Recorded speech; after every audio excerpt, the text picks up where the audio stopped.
అమ్మాయిక ద్వాదశ రాశుల వారందరూ కూడా పాటించడానికి వీలుగా ఉన్నటువంటి పరిహారం ఏదైనా తెలియజేస్తారా? ద్వాదశ రాశుల వాళ్ళకి పరిహారం 12 రాశుల వాళ్ళు ఈ రోజున తమ వ్యక్తిగత దైవాన్ని ప్రార్థించుకోవడంతో రోజు మొదలవుతుంది. అది చేసుకుంటూ కూడా ఆసక్తి అనుకూలత ఉన్నవారు తప్పనిసరిగా ఈ రోజున శివుడికి సంబంధించిన నామస్మరణ, అలాగే శివాలయాల సందర్శన, అలాగే శివుడికి సంబంధించిన ఈ యొక్క ఏదైనా అష్టోత్తరాలు కానీ, శివుడికి సంబంధించింది ఏదైనా సరే శ్లోకాలు కానీ అన్నీ కూడా చాలా చక్కటి మేలు కలిగే విధంగా ఉంటాయి. కాబట్టి అవకాశం ఉన్నవాళ్ళు ఈ రోజున ఈ పని కూడా చేసినట్లయితే అభివృద్ధికరంగా ఉంటుంది.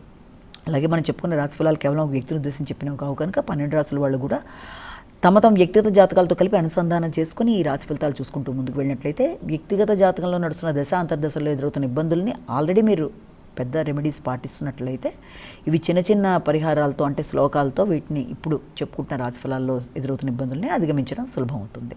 నేటి విశిష్టత